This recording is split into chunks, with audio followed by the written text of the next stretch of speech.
Welcome to the Shadow Work classroom. Make yourself comfortable. I'll be your teacher today, both in spirit and flesh and bone. I hope you don't mind the presence of a few spirits. Don't worry, most of them are usually friendly.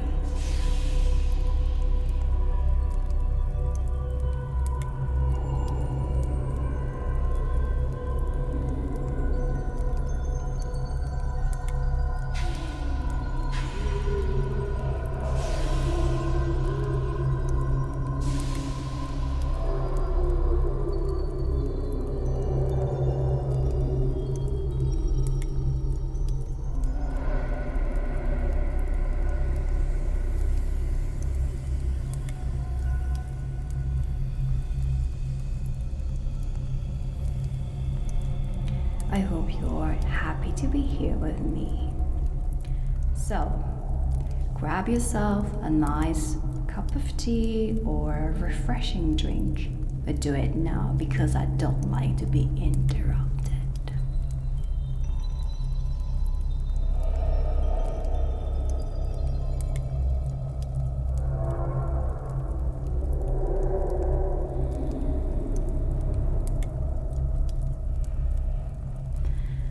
Right, now we can start. So, what is shadow work? Shadow work is the spiritual and psychological practice which focuses on exploring and integrating your shadows. Shadows are anything connected to what we suppress, consciously or unconsciously. It could be, anger, sadness. It could be shame. It could be anything that we're not comfortable to face and work with. The concept of shadow work was first introduced by the Swiss psychiatrist and psychoanalyst Carl Jung, who was very fascinated with the human mind. So Carl Jung was very interested in the shadow aspect of the mind. For him, everybody has a shadow side. And the reason why we suppress, unconsciously or consciously, some parts of us is because we were actually trained to do so. Maybe we thought that certain behaviors or certain emotions were not acceptable socially. So, in order to fit in, we suppress those aspects of ourselves.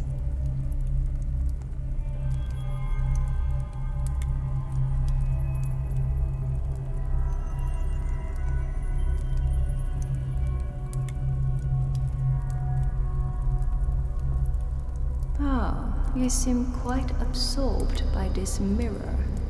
Wonderful. You're ready to face yourself. Or I should say, your different selves, since you are a complex human being with so many sides. We usually don't show all the parts of ourselves. Some of them might be hidden, others unknown to us because they are buried deep in the unconscious mind. But on the other hand, we love showing the parts of ourselves we believe will bring about what we want or keep us safe. Here in this classroom, you don't want to pretend. You want to see the whole of you. Now, look closer. What do you see in the mirror?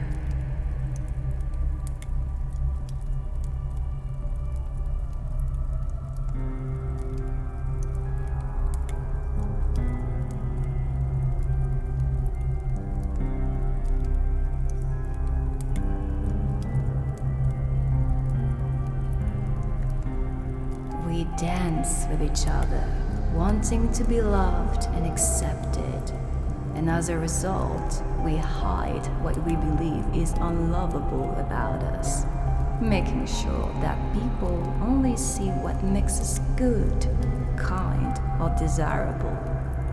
Of course, in that dance, we also project our wants, needs, and usually the parts of us that we have rejected onto other people. We are acting on our very own stage, unaware that some hidden parts of us are dying to emerge. But what happens when those suppressed parts burn the stage we have created for ourselves? When we break out of character? Well, we may feel desperate to be loved for everything we have rejected about ourselves, or be caught by surprise by a sudden change in people's behavior. Oh, please, don't worry. If you look closer at the mirror, you won't see a monster, but rather many different parts of you in need of your love and attention. No one was born a monster or had the initial desire to trick people. So please don't be hard on yourself or on the parts you have disowned. Welcome and embrace all parts of you, even the darkest ones.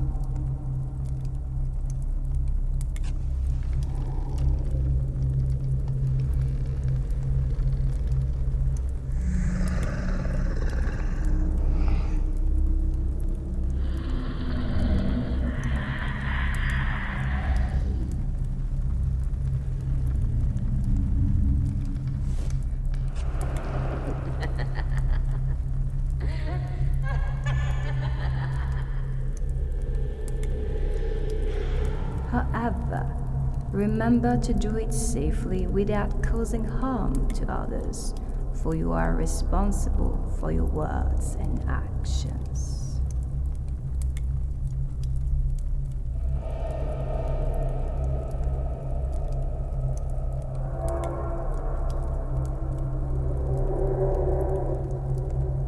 Let's take an example. Imagine a little girl who actually gets angry. The mother disapproves of her because she says, you know, a good girl doesn't get angry. Maybe the little girl won't listen to her mom and she will just continue to express her anger. But one day it starts to threaten her a little bit.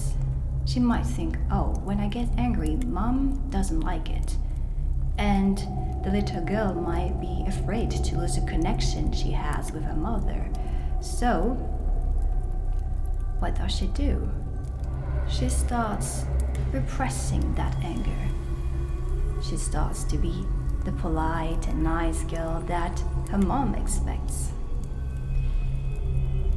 And maybe she behaves now. Maybe she is actually very, very well behaved. She doesn't express her anger anymore and she starts to kind of regulate. And you might say, well, Meredith, that's a good thing, you know, now the little girl is now a very polite girl, but whenever anger knocks at her door, she doesn't listen to it. Actually, she represses it. You see that little thing here? You can see it, right? A beautiful little box for herbs. Well, if you put it behind your back, just that way, imagine that it's really behind my back. You don't see it anymore, right? But doesn't mean that it doesn't exist. No, it's still there. It's just that you don't see it. It's actually behind my back, right? I'm hiding it. Well, that's the same with anger. Anger is an energy. Some parts of us, some repressed part of us are also energy. And if they don't show up, it doesn't mean they don't exist. right? And this is when shadow work is necessary and quite useful.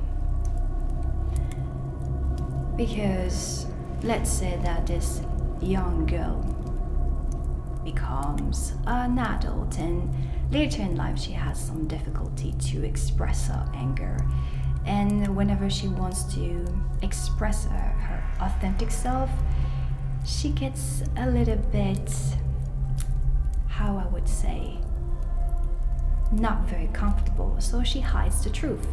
She's not very authentic with her friends, she doesn't know how to set proper boundaries, and with her partner it's also very difficult to be herself, because every time she gets angry, well, she becomes another person. But one day she realizes she cannot live that way, and what does she do? She starts screaming in the wood.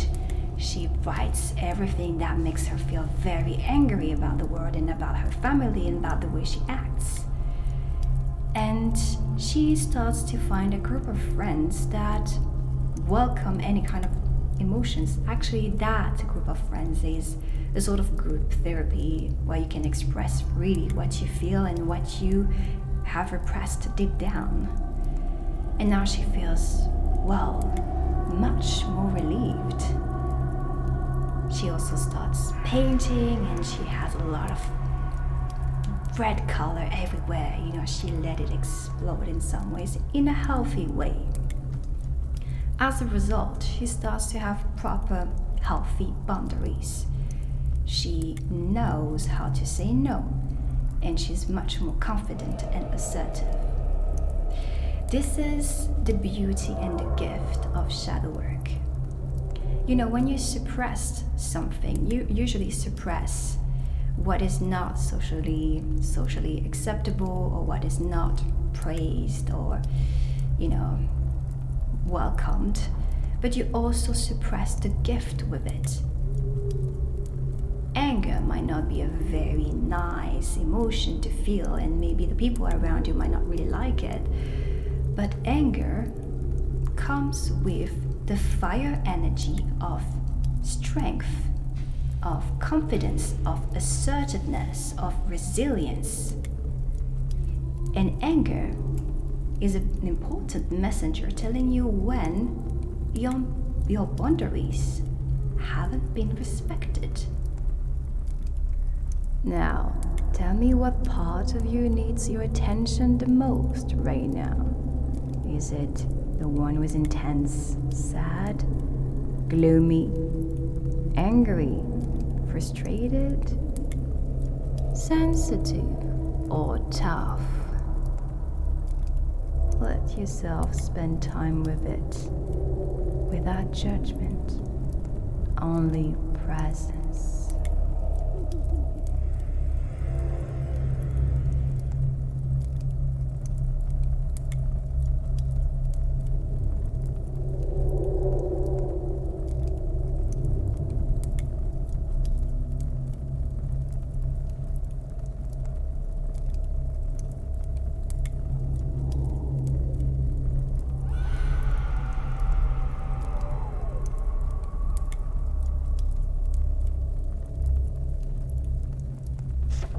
For today, I have an exercise for you. You're free to do it or not. It depends on whether you want to do it or not. So, I wrote a little letter and I called it the hate letter. It's quite intense. And that exercise, it's about expressing anything that you have repressed. So it could be sadness, anger, whatever. The goal here is to put all your emotions onto the letter without addressing it directly to the person which might have created that emotion. Nobody is responsible for your emotions, but sometimes they can trigger them, right? So the idea is that you write anything that you want to write, anything that you feel without suppressing anything. Remember, you won't send this letter to the person who is involved, right? So for me, it's my sister. You know that my sister, the White Witch, usually annoys me quite a lot. We have better relationship, but that was not always the case.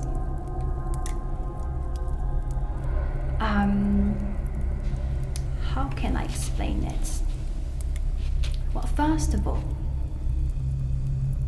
I just want to say that sometimes we can be very angry or sad or upset with our family, and we don't want to hurt them, so we suppress whatever we feel. This letter helps you to put everything onto a piece of paper without hurting your loved ones. I love my sister, but let's be honest, sometimes it's been very hard, and I needed to basically express whatever I was feeling. So, I'm gonna read it to you. Just be aware, it's a little bit intense, but that's the purpose.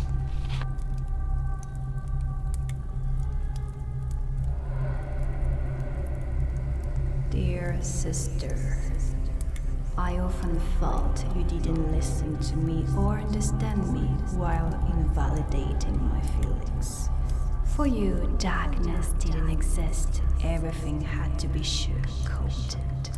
When we were teenagers and I wanted to call out mom and dad's shadows because unlike you, I could see our family's dysfunctions, you told me to be quiet and failed to have my back.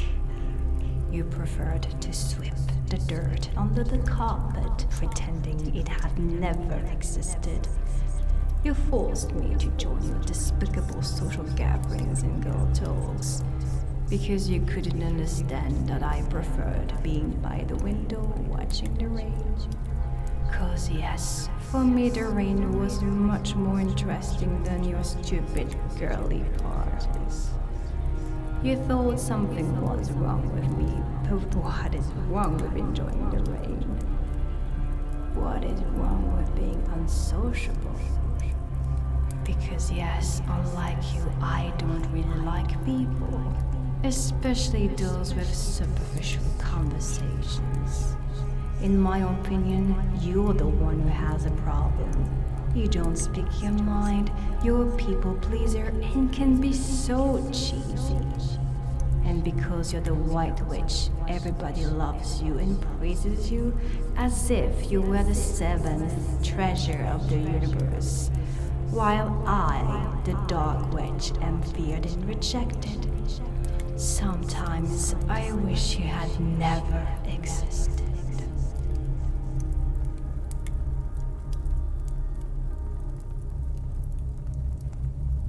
Will I send it to my sister? Of course not. What I'm gonna do after I have put all my anger on it, I would just fold it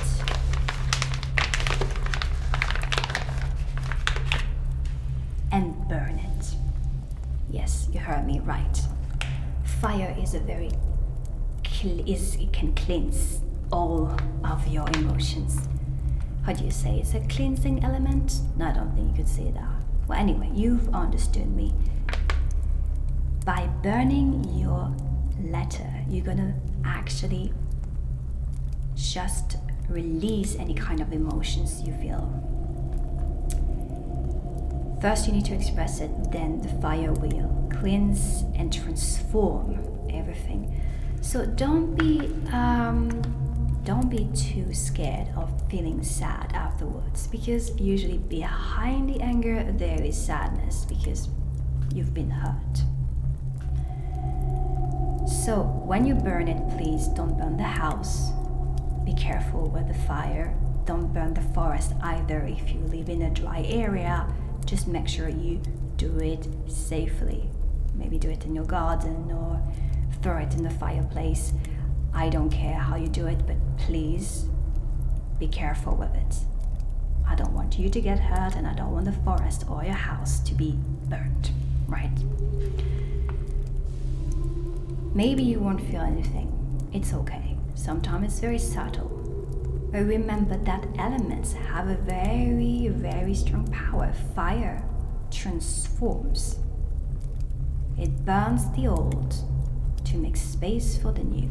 It's a very, very strong and powerful element.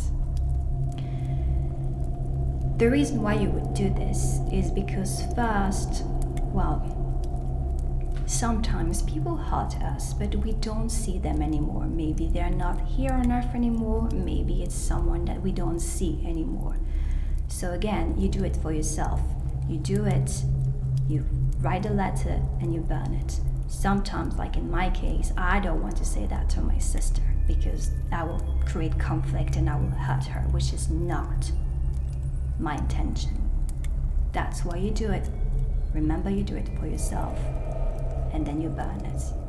Then afterwards, what would be good is that maybe the anger would have diminished because it would have been expressed. That's the moment where you want to actually have a conversation with the person who hurt you.